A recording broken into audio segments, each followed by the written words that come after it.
Hello, sports fans. This is Football Psyche, and I am Coach Mad Mike.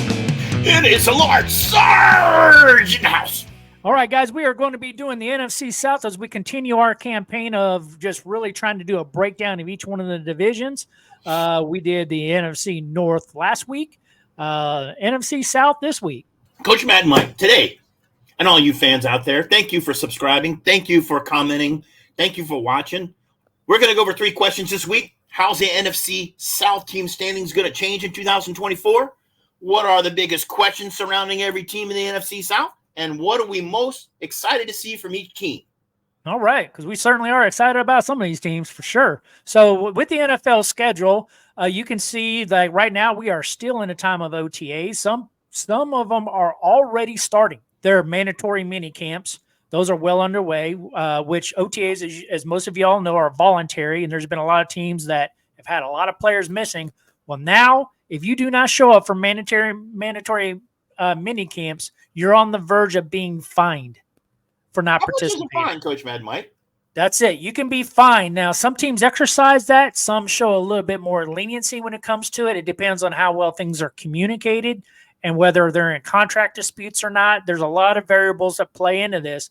But if you do not have a valid excuse of what the team considers something that they would excuse, then you are subject to fine. The dog can't eat your homework? Yeah, that kind of thing. Yeah, exactly. What's the maximum fine you ever heard of for not showing up for OTAs, mandatory minicamp? So I've heard of things, but like the part that's not usually always communicated very well is whether or not they're actually lose the money or not. Because I've heard a lot of people who are in contract disputes with them and hold out. Right. And it could be worth like, hundreds of thousands of dollars over the time of minicamp going into preseason because they're holding out and they just keep getting fines and they rack it up. But then they go into negotiation periods with them where they say, okay, I'll be willing to sign this contract, but you need to waive all the fees that I had. Uh-huh. Okay. So there's all kinds of gamemanship that goes on. Yeah.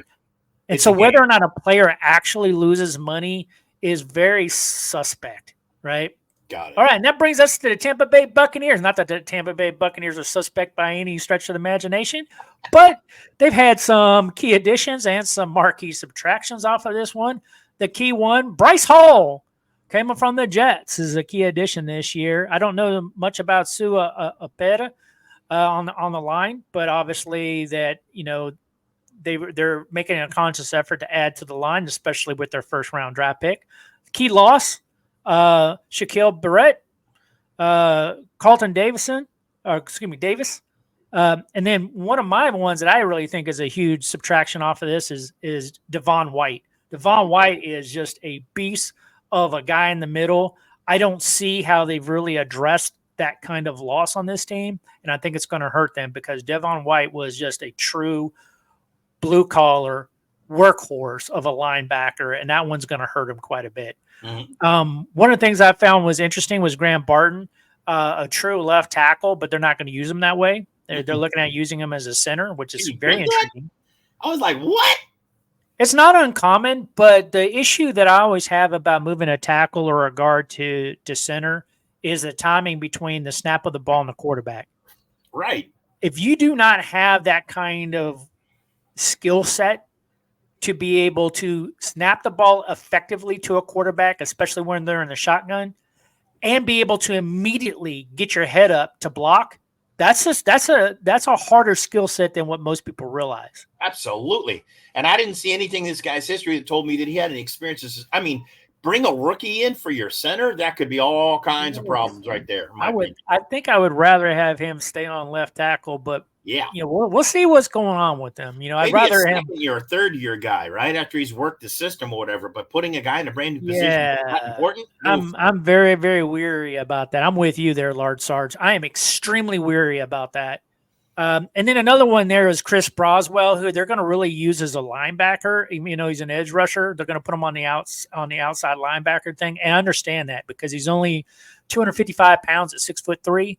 That's very light for an edge rusher. Mm-hmm. So even though he played that in Alabama and was pretty successful about it to become a second-round pick, I think he's a little bit on the small side.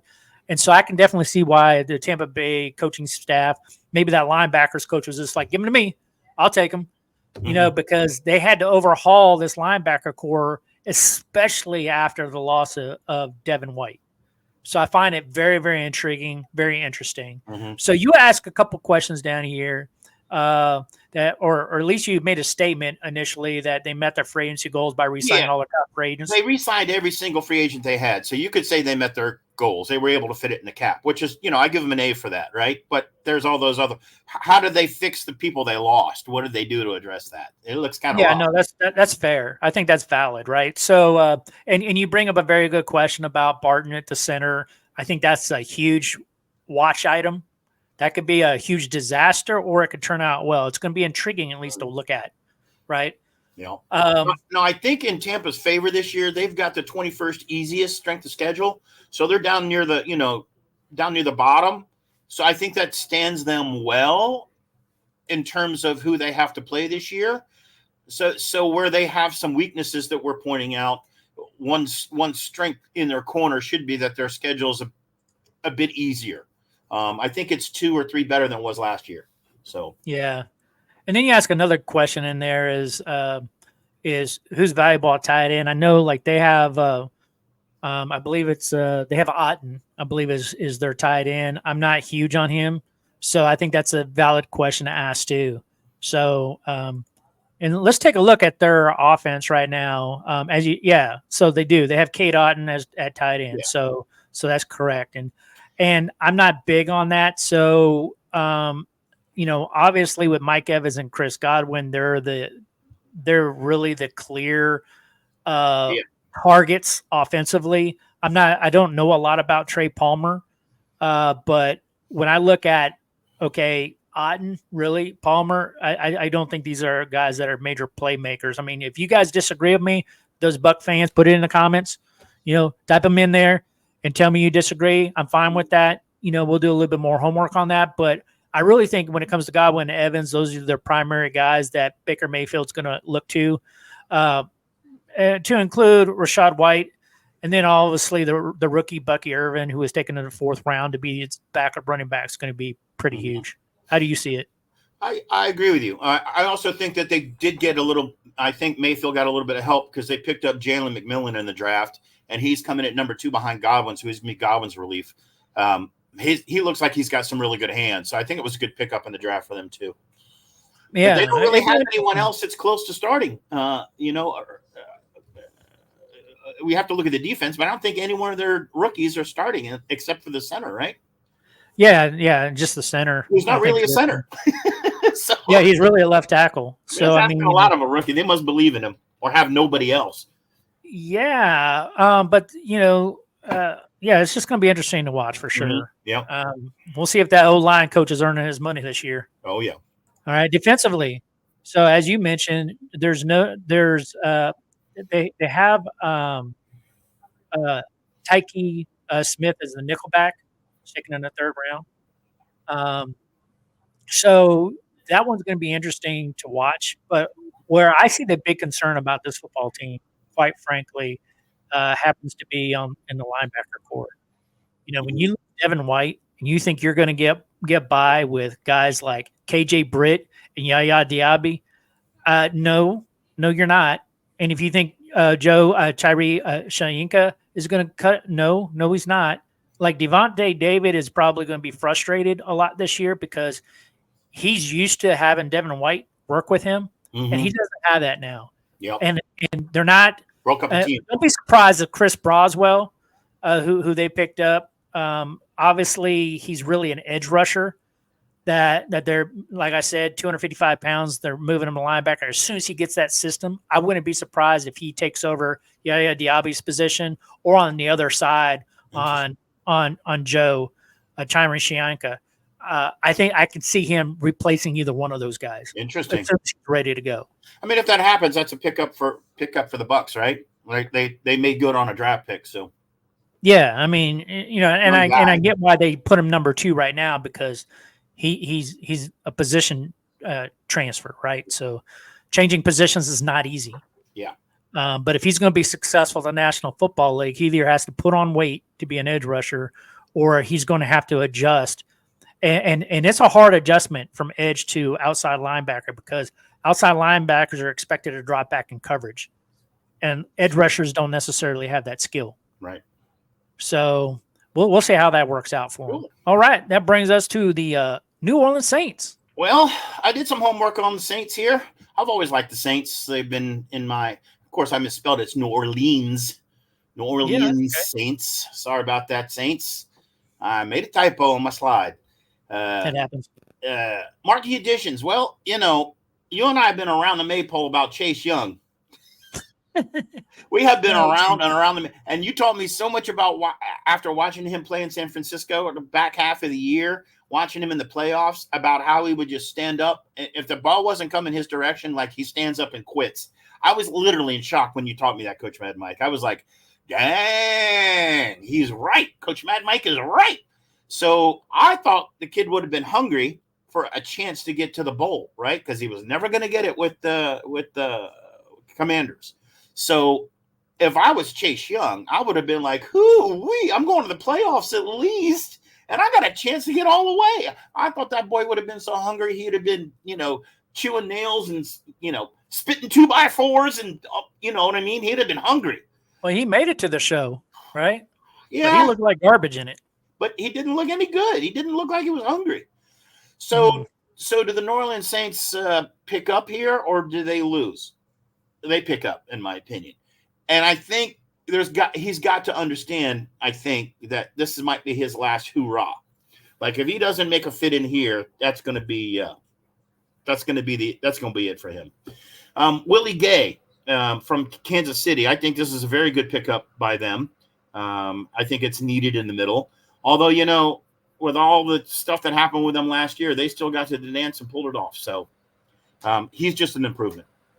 Michael Thomas being released and not being signed, I would have thought that they would have figured out a way to do that. From what I could tell, he's not been signed anywhere yet. So maybe there's something going on there that I don't know about. Jameis Winston, he was a good backup, right? So is it Marquis? Not necessarily. And Andrus Peat, offensive tackle to the Raiders. That was a pretty big loss for them, in my personal opinion. Did they make up for it? Well, they got a tackle in Tilicia Fuaga, who you called at the top of the draft. Yep. There, Coach Mad Mike. So they went for the top guy. I think he was the number one defensive player to go, right? Or the number two? Offensive tackle. Yeah. So first offensive tackle off the board at good move. Yeah. So no, he wasn't the first that went off the board. He was a second because Joe Alt was the first. Joe Alt, that's right. But but Fuaga is a very solid left tackle. Yeah. Like, I'm telling you, I would not lose sleep at all if he was my starting left tackle. As a matter of fact, I'd him with open arms. I would hug him when he comes into the locker room. He's that good. Right, and, he's that good. The Saints, it's hot down in New Orleans, right? So they needed some Kool-Aid. So they picked up Kool-Aid and Kinstry, the cornerback, and they needed one. So will he satisfy that thirst? I have no clue. Is Chase Young going to finally start playing better ball? Well, let's hope so for his sake. Is Willie Gay healthy? He's coming off an injury last year, so I don't imagine they'd have signed him if he wasn't, but he needs to stay healthy to be a solid participant, right? And is Carr going to have a better year? Or does all that mean Carr has a better year? Well, let's hope so, because I think he might have hit his high tide, with the Raiders, but hopefully he can get it together this year and have a better year. Did they address their wide receiver depth late round in the draft? There's a guy they picked up named Bud Means, who looks, I think it was a 5th or 6th round guy. We'll look at it. He's here, fifth round, yeah. And and I think very much in the Saints' favor this year. They got the 28th easiest strength of schedule. So I still think they, they've got issues at wide receiver depth and they're a left tackle, but there's a question mark on it. Let's see what they do. Well, I would disagree on the left tackle because I do believe Fuaga is that guy. I believe they've addressed it. And I think he's going to be extremely solid. I don't see any concerns about Fuaga. If I was their head coach, I'd be like, I'm not worried at all. Fuaga can handle it. Okay. But I agree with you completely about the wide receivers. I am not even remotely impressed at all. Like, I'm not impressed at all by the wide receiver core. I'm not impressed at all by their tight end core. I'm not impressed at all about their offensive line outside of having Fuaga on there. I don't see where Derek Carr has any real targets. I mean, he can hand the ball off to Kamara, right? Yeah. He's also got Jamal Williams behind him, behind Kamara. But like outside of that, I am not seeing weapons for Derek Carr really to throw to. So let's take a look at the roster and see what they got. Yeah, let's take a look at that. Perry, Olave, Rashid Shaheed is good for slot. Is okay. Yeah. Fuaga is going to start. I think there's definitely room for Bud Means once he picks up this offense to go, okay, hey, I'm the future of your franchise here, because Bud he doesn't get a starting slot here coming out of training camp. You watch. He might. He definitely has the ability. It's within reach of his skill set. Cool to see a 5th round guy get a starting role as a wide receiver, wouldn't it? Yeah, but what does it say about your organization? I'll have to watch that. Gotta love that, man. I would tell you, if I was Derek Carr, I would not be happy. Yeah. I don't like, who does he really have to throw to? And here's another weakness that I think is on the Saints. If not Carr, then who? If that boy gets hurt, who the heck is Jake Hayner?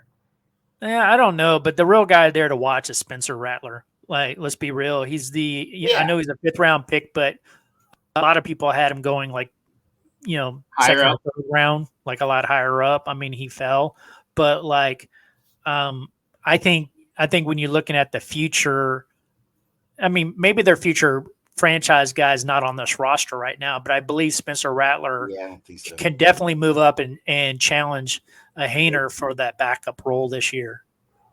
So, I mean, there's a lot of one-dimension stuff going on here, in my opinion. Yeah, definitely, for sure, right? And then defensively, this is what we're looking at. Kool-Aid not projected to be a starter right now at the left corner spot, but you also have Jalen Ford at the Mike linebacker position, was taken in the 5th round. Yep. Behind Demario Davis. Okay, I'm not really overly impressed with what this team's done in the offseason. If you're a Saints fan and you're like very high on this team, please put your comments down below, and I'll disagree with you violently. So I actually do not. I am just actually really not impressed with this roster at all. But we'll see, right? Yep. I mean, I think overall they came out even, right? They lost a few, they came back, and they came even. I don't really see them overall an improvement. Yeah. So you have Atlanta, right?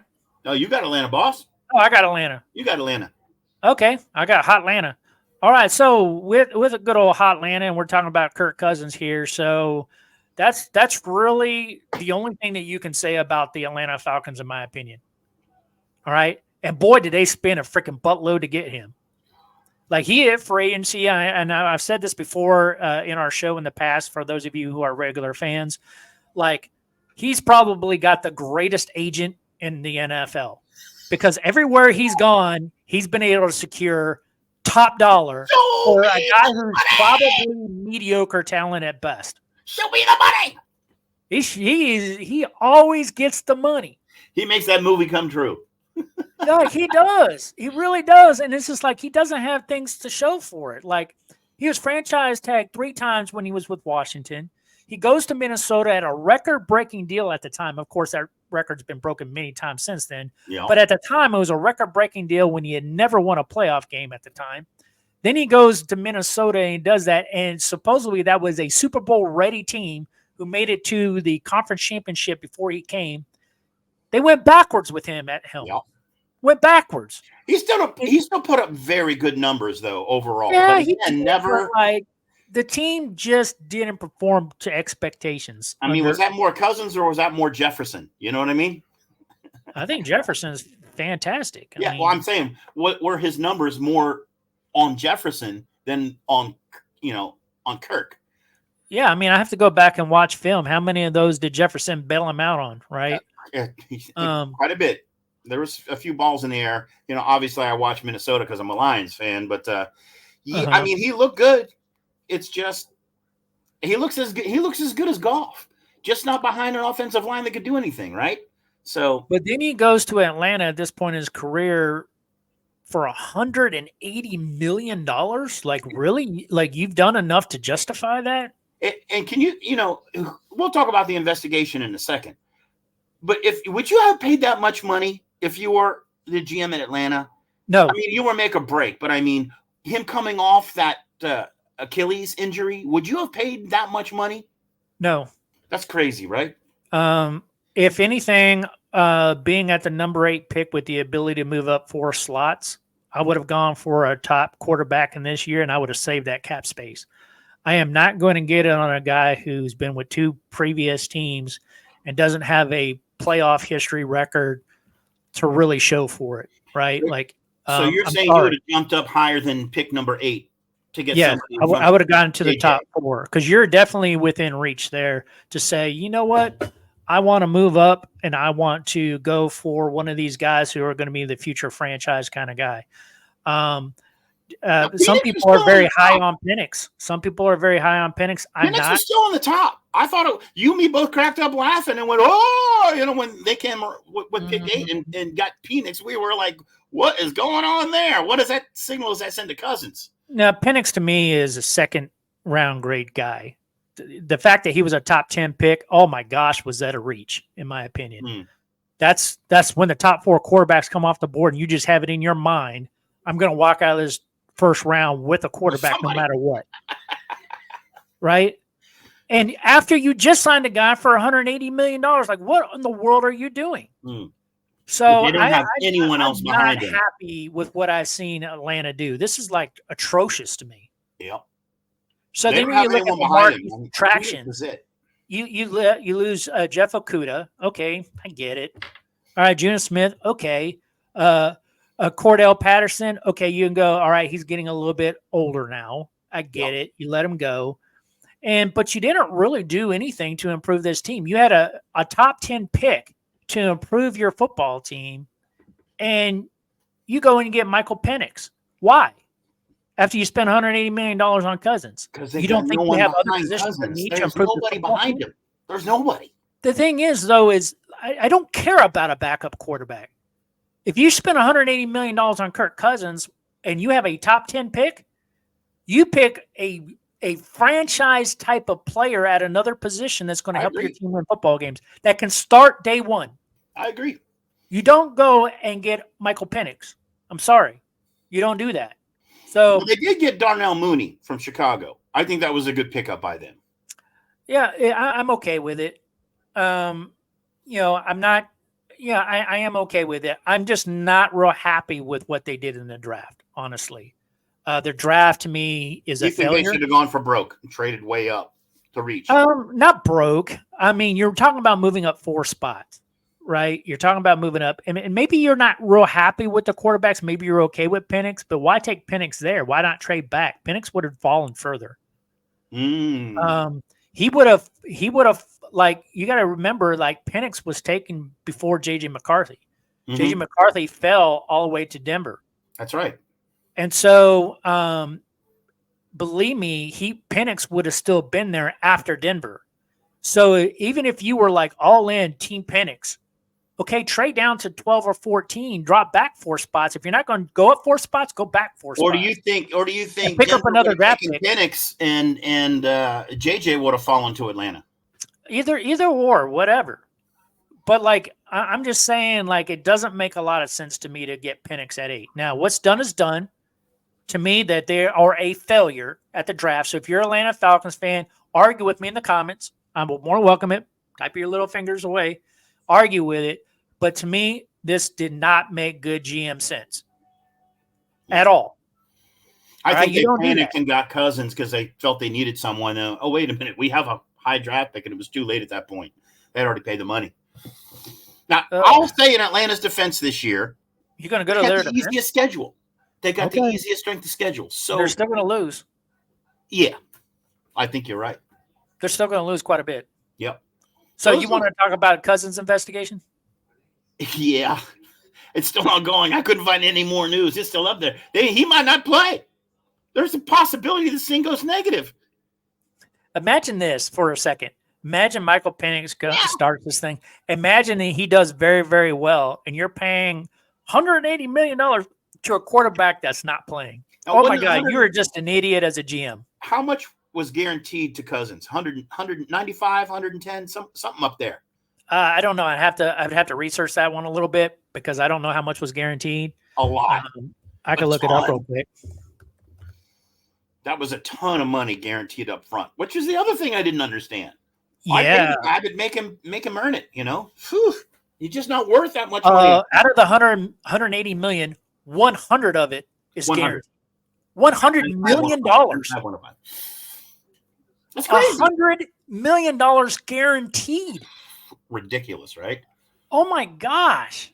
Like, okay, if I was him, I'd be like, yeah, okay, I don't really care. Michael Penix can start. I actually feel like I'm done with football. I got $100 million guaranteed. What's his motivation? Like, is coming off an Achilles. What is his motivation? Like, seriously? Oh, he has no motivation with $100 million guaranteed. He's got to be the richest quarterback in the NFL, except for Brady, who's retired. Well, yeah, but I mean, he doesn't have the endorsement deals Brady had. But I mean, he's always had extraordinarily good contracts. Straight football money. Cousins has done very well, right? Very, very well. I always said he's got to have the best agent in the NFL because he always comes out on top of these. You like that? You like that? Yeah, you like that?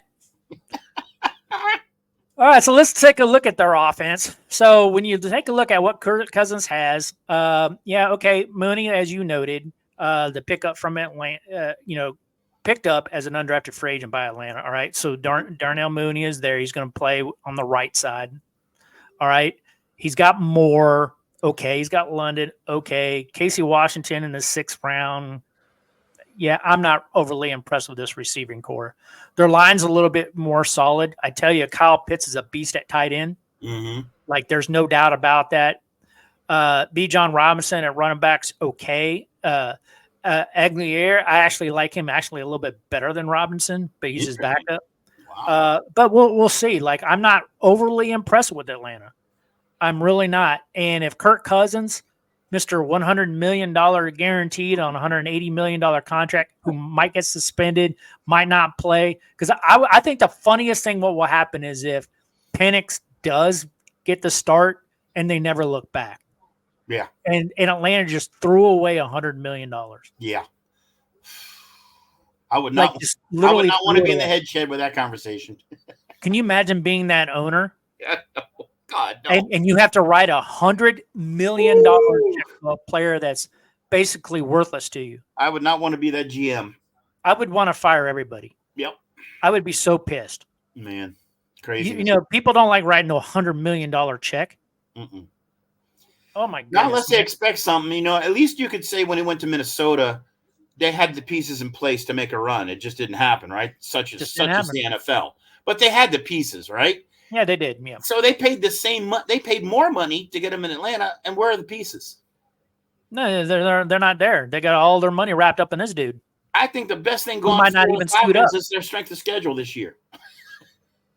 Oh my honestly, goodness. And that's even if Cousins plays. Yeah, he doesn't get hurt again. And just because he has an easier schedule doesn't mean these guys are going to win games. Right. I mean, no, they still got to go win them, but I think they're in the hurt locker already. Cousins wasn't improving where they were last year. We'll get into that one. So let's take a look at them defensively. All right. I'm not sure I have a lot to say about their draft picks. None of them are going to be starting.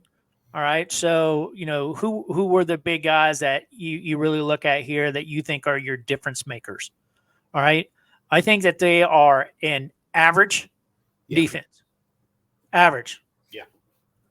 All right. I'm sorry, but when I look at guys on the corners and I look at Clark Phillip and A.J. Terrell, I'm not scared of these guys. When I look at D. Alfred at the nickel, not scared of him. Right. All right. When I look at these linebackers that they have, not overly scared about these guys. When I look at their defensive lines coming off the edge and stuff like that, that's scared of them. Yeah, no one's a real standout. No, nobody is. I mean, what we can say is that they are a team level defense because I've seen these guys kind of work together and they're like, hey, we're blue collar. We're just going to work together. We're all going to play team football on defense, which that goes so far. And I like that approach, but you have to have talent. Yeah. And I see a little bit of a gap in talent. What do you think? Yep, I agree. All right. That brings us to the Carolina Panthers, sir. Oh, and I apologize. You were right. I was supposed to take the Falcons, but hey, that's cool. So they got Robert Hung from Miami, who's a pretty good guy. Damian Lewis, another guard. So these guys went to town and try to rebuild their O-line, which I get it, right? It doesn't say much for tackle, but at least the interior of the line looks pretty good. And they got Deontay Johnson from San Francisco, which I thought was good. Brian Burns was a good linebacker as a subtraction. They lost him to San Francisco, and Luvu, who I think was a key piece they had on defense, Washington. He was their defensive team captain. Yeah. And you just lost your major defensive signal caller. And the only thing they did in the draft to address it was getting Trevor Wallace in the third round. So, I mean, he might – we have to go to the depth chart and look at it, but he might be there. So, the real question, I think, surrounding the Panthers and their horrific season last year, 2-15, did they address their offensive line issues and protecting Young? Yeah, I think from the edge. No, I think they built a running line with the guards, not really a pass protect line. So, who did they address losing Burns? Did they address losing Luvu with a draft pick? I mean, they did what they could. Yeah, because I think Trevor Wallace is going to back up Thompson. So I really think, I think the big one obviously is Frankie Luvu. I'm very happy to have him in Washington, the big old W, right? That was a big pickup by Washington. But he was their defensive team captain, right? He was the one who was wearing the C on his jersey. Yeah. And to me, that is a significant loss to lose your main guy there. And I don't know for whatever reason why they didn't re-sign him. But you lose two starting level linebackers and you're going to hurt defensively. And this team was already in the hurt locker last year. Yep. They were absolutely horrific. They went only like 2 games last year. 2 games, that's it. And then you decimate your linebacker core and you think you're going to do something better? Yeah. Oh, by the way, I made a typo in here. It's round 2, pick 46, not round 1. Yeah. When I was putting this together. So that's all right, man. A thing that they've got, if you'll notice with the South Division, they're all on the lower end, the lower third of the strength of schedule, interestingly enough. So it looks like the NFL. And rightfully so. Great, right? Rightfully so. It's not a strong division. Yeah. And when I look at the Carolina Panthers, I just think that they're absolutely going to be atrocious. I mean, I hate to be beating up on these teams because that's probably what it sounds like for me. Like I'm just crapping on these teams, but like this division, I think overall is weak in the NFC. And I do not see, by looking at here, a 2-win team last year that they did much to improve themselves. I don't see it. Yeah. Right. I will tell you, in my best guess, they're going to be a top 5 pick in the draft this next year. Could be, right? Because they're going to be one of the top 5 worst teams this year. Well, you'll see when we get to the standings. I gave them a couple more games this year, but that puts them at the top. So. I mean, okay. I'm not. You might be right, but I don't see it. Yeah. Right. I don't see it. Xavier Legette is a good receiver, but again, I'm definitely not seeing it defensively. I don't see enough improvement to say like this team's trending in the right direction. Mm-hmm. But we'll take a look at it. Let's look at them offensively. They barely kept their head above water. Yeah. So Xavier Legette, they're going to actually start him, which is cool. And they needed it. Yeah. They needed some young blood in there, but that's how weak that wide receiver core was.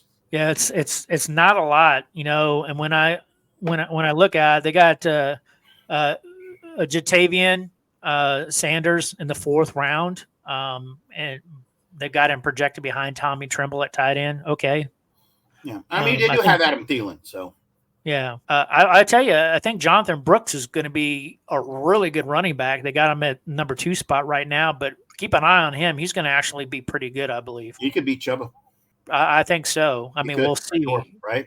Depends on how he picks up the offense, which is not usually hard for a running back to do. Right. That's usually one of the easier positions to learn a playbook on. And I mean, Bryce Young really needs to stand up this year. He needs to do something. Yeah. He needs to work with what he's got, but I mean, he's got to show something, or what the Panthers are doing next year. They're going after a QB. They have another reason. And I think they will. I mean, let's be realistic. I think they're going to be a top 5 pick next year because I don't see the team improving.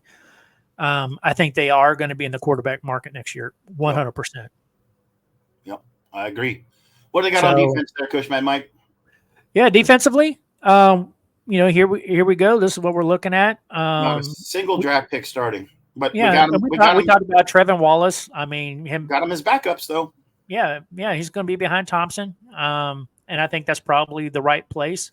So again, when I look at this team, I don't see where's the improvement. Okay, great. You got Javion Clowney. All right, got it. All right. So what else do you have, buddy? Not a lot. There's not a lot to get excited about this. If you're a Carolina Panthers fan, my heart goes out to you. I'm going to tell you guys are a top 5 pick next year. Yeah. Hate me for it, but just put your comments in the sections over there. I'm just keeping it real. I don't see a lot of improvement there. Yeah.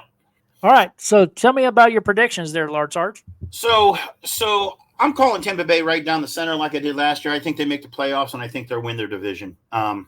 It was a toss-up to me between Atlanta and New Orleans. I mean, Kirk Cousins should give at least a game to Atlanta, you'd think, with their strength of schedule the way it is, you'd think. And I just saw a lot of question marks in New Orleans. I see either one of those going either way. Compared to last year, I'm going to give the Panthers the benefit of the doubt and give them 4 games. But that still leaves them in the top 5 pick. I mean, right? To me, that's generous. That's generous. What do you really think? They'll do two or 3 games? That's all it'll work? I mean, you might be right. They might get 4, but I definitely think that's probably on the high side of their threshold, right? Mm-hmm. If they had 4 games, and then they did twice as better than they did last year, right? I mean, I don't see them on paper being twice as better than they were last year. I don't see them winning a division game at all. No. I mean, that would be a stretch for me to see that they could beat Tampa, Atlanta, or New Orleans, right? There might be some low-hanging fruit outside the division, but I don't think they get out with a single win in the division this year. I think Tampa Bay can beat each one of these teams. I will tell you that, to me, they look so bad. And again, if you disagree with me, put your little comments in the comment section, people. I wouldn't be surprised if this is the worst team in the NFL, that they don't come away with the number 1 overall draft pick next year, because it's in the realm of possibility. It's in the realm of possibility. I mean, they're going to have to work their butt off and get coached like mad if you want to get 4 wins. I mean, that could be the strategy, right? I mean, they hold what you got and plan for next year. You're in a complete rebuild mode, right? I hate to think that teams do that, honestly, because if I was a head coach, that's not my mentality. You're not as a head coach, but I mean, GM and owner, sitting out there going, but you got to imagine, if you're a head coach, your job's on the line. Yeah. You want to be the one that shows improvement, and it shouldn't be hard to improve over 2 wins. And if you at least get 4 wins, like you predict, you can at least say, you know what, I did twice as better than we did the year before that. Something, right?